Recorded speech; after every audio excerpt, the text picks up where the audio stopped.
Assalamualaikum warahmatullahi wabarakatuh. Perkenalkan, saya Arlinda Kustiani dari SMK Medikakom Bandung, mahasiswa PPG Daljab, Universitas Sriwijaya. Saya akan menampilkan proses pembelajaran PPL Rencana Aksi 1. Selamat menyaksikan.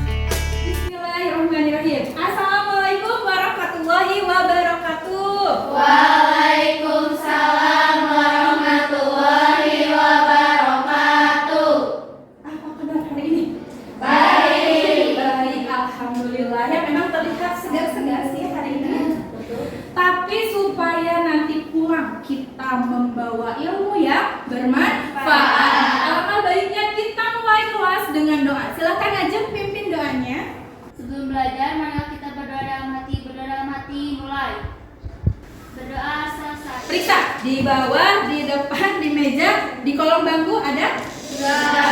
Sudah? Alhamdulillah. Berarti kita itu kan sekolah adiliyah ya. Kalau misalnya sekolahnya sehat, anaknya juga sehat. Tahu nih hari ini Siti, siapa yang gak masuk?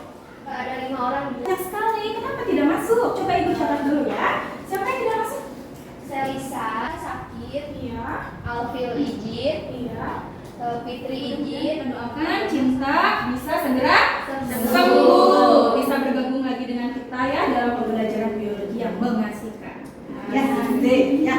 Nah, ibu mau tanya dulu. Ibu mau ngecek. Minggu lalu kita belajar apa? Tentang organ. Yang keras? Tentang organ. Organ apa? Organ reproduksi. Organ reproduksi. Reproduksi pada hewan? Pada manusia. Pada manusia. Kalau gitu ibu mau cek lagi. Siapa yang bisa menyebutkan bagian dalam sistem reproduksi manusia yang wanitanya? Oke, siapa? Yang keras suaranya. Ovarium. Ovarium, Tubal fallopi. tubal fallopi, Rahim. rahim, Serviks. cervix, cervix mah cervix asik, cervix, bagus. Apalagi? Oke, menambahkan apa? Vagina. Endometrium. Tepuk tangan dulu dong buat aku. Oke. Semuanya perhatikan slide di depan. Ada apa nih? Tuba yang sementara, sebagian lainnya berenang menuju tuba Diamati ya. berisi sel perut yang belum dibuahi. Emang apa sih kaitannya? Ibu kenapa sih ngeliatin video itu? Emang materi yang akan kita pelajari apa? Sistem reproduksi, apa lagi? ASI. Wow, ya luar biasa kita mulai mempelajari hari ini. Nanti kompetensi dasar. Satu, kalian harus bisa menganalisis sistem reproduksi pada manusia, mengintegrasikan antara organ dengan proses di bidang kesehatan. Adapun tujuannya, nanti kalian harus bisa apa nih setelah belajar ya? Nah, harus bisa menjelaskan proses perkembangan embrio, kemudian proses kelahiran, juga mampu menjelaskan pentingnya ASI. Itu nanti kalian setelah belajar ini harus bisa ini ya. Oke. Gimana kalau kita pretest dulu? Ya, kok sedih sih? Mau pretest nih? Mau ngecek modulnya dibaca enggak? Iya. So, semuanya join quizzes dulu.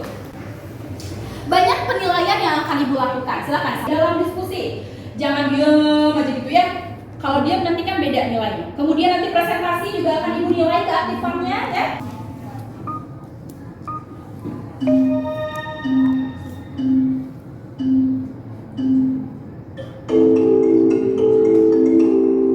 Apa? Nih. Ketiga sini. Oh, belum masuk. Itu yang modelnya apa? Semangat. Masih ada yang memimpin. Ada. Siapa yang pertama?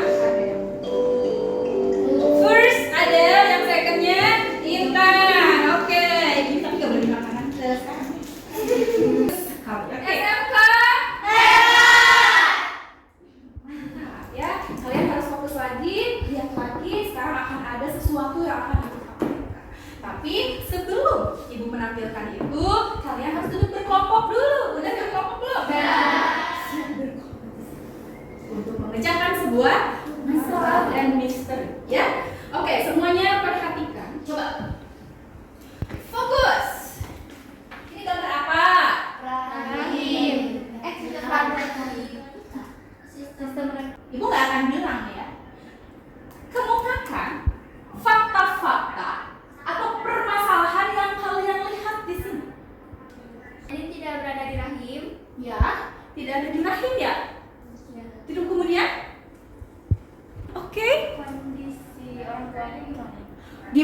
permisi orang tuanya.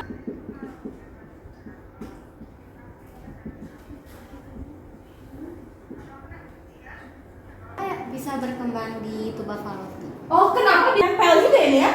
Bu, kenapa bisa menempel di tuba fallopi? Oke.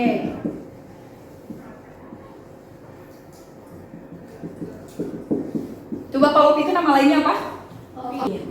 Ada lagi? Bagaimana? Nanti kesehatan janinnya gimana? Nah, ternyata kalian sendiri yang menemukan masalahnya. Hebat. Untuk bisa memecahkan masalah ini. Sudah memegang LKPD semuanya? Sudah. Tidak usah mengerjakan sendiri. Kamu butuh bekerja sama untuk bisa memecahkan masalah ini. Siap berdiskusi semuanya? Siap. Oke, disiapkan e-modulnya. Punya e-modul? Punya.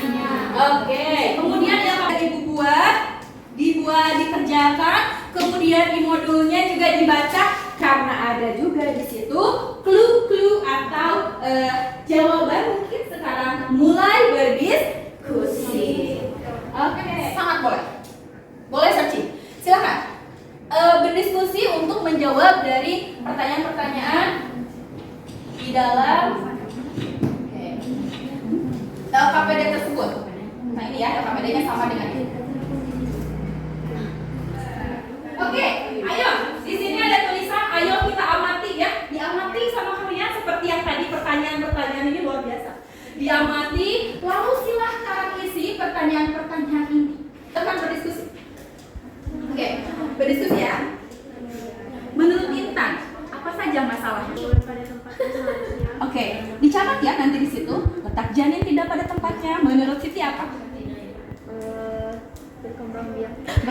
Berkembangnya apa? Iya, berkembangnya nggak bisa itu kan? Nggak bisa apa? Apa ya? Kayak nggak bisa Sempurna. Karena dia di mana? karena di hidup itu bukan di tempatnya, bukan di Tempatnya memang di mana sih? Kalian harus berdiskusi dengan aktif ya. Kalau hanya berdiam saja nanti bagaimana nilainya ya? Coba kelompoknya aja. Itu masalahnya apa emang sih? bayinya tidak berada di rahim. Ya. Terus kalau bayinya tidak di rahim, bagaimana perkembangannya? Iya.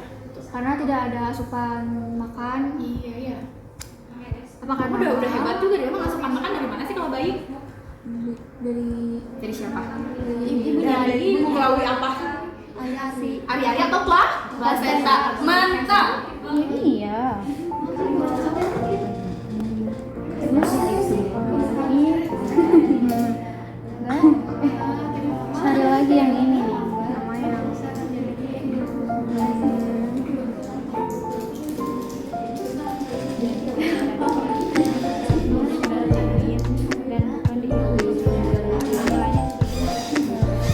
Siapa ini tim pencarinya?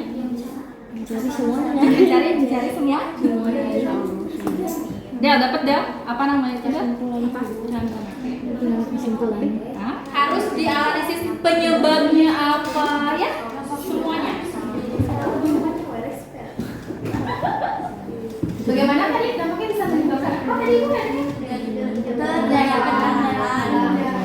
Buat siapa yang mendarat?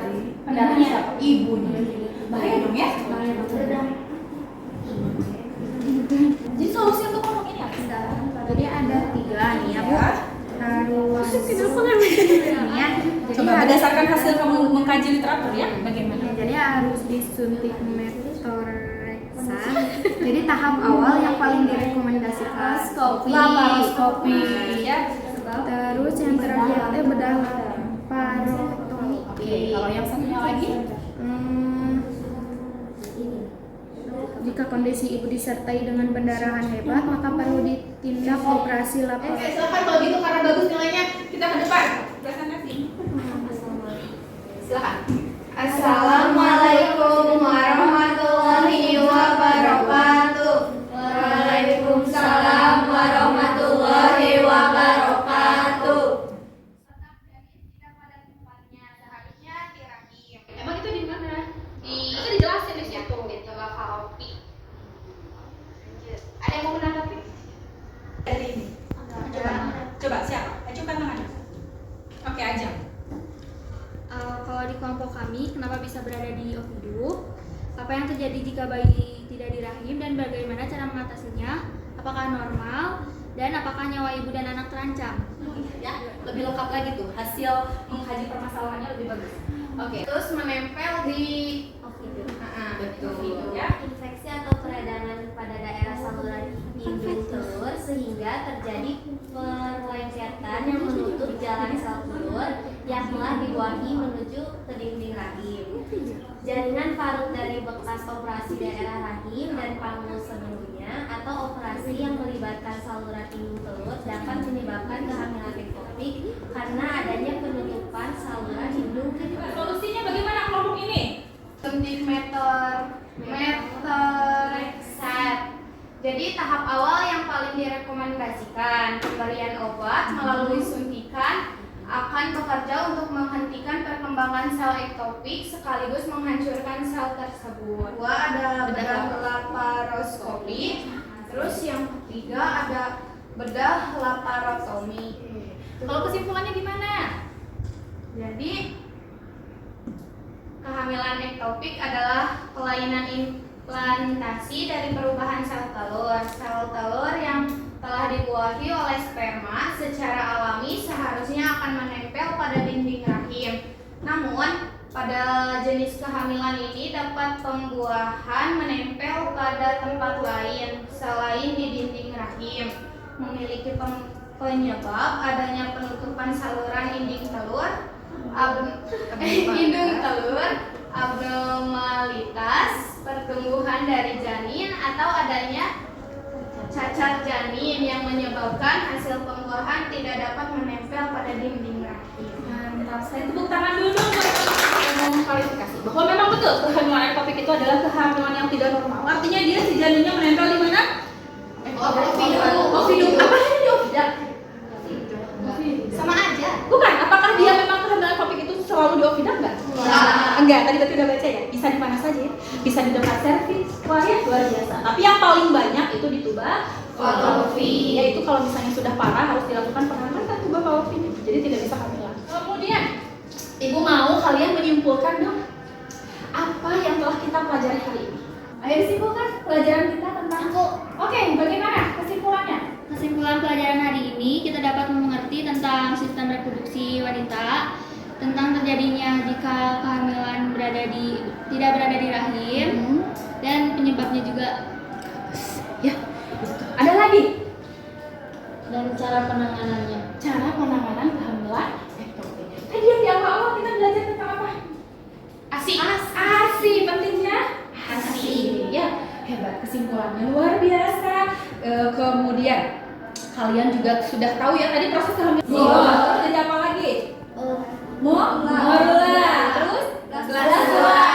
Terus glasura. Hebat. Kalau gitu, Ibu mau kalian melaksanakan kuisis lagi. Coba setelah belajar kita kuisis lagi. Terakhir ya.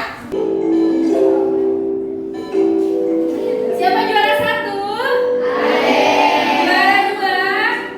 Rahmawati. Juara 3-nya? Nah, Ibu kan tadi ngasih kertas. Ya, lupa ngasih kertas. Kemudian tulis di situ apa yang kalian pelajari hari ini. Apa yang kalian pelajari hari ini. Terus tertarik atau tidak? Kalau tertarik, apa yang bikin kalian happy? Ya. Kemudian jika tidak, tuliskan juga tidaknya. Nah, setelah itu kumpulkan. Udah gitu. Tahu nggak manfaatnya kita mempelajari ini apa? Supaya kalian bisa menjaga diri, membatasi pergaulan. Udah tahu nih kalau kita itu sudah bisa menghasilkan ovum, artinya sudah bisa hamil. Kalau tidak pandai menjaga diri, masya Allah, apalagi mendekati zina ya. Jangan sampai kita mendekati zina ya. Silakan aja ditutup dengan doa. Siap. Sebelum pulang, marilah kita berdoa dalam hati, mulai. Berdoa Hati-hati jalan, ini musim hujan. Kalau misalnya sudah hujan, simpan sepatunya di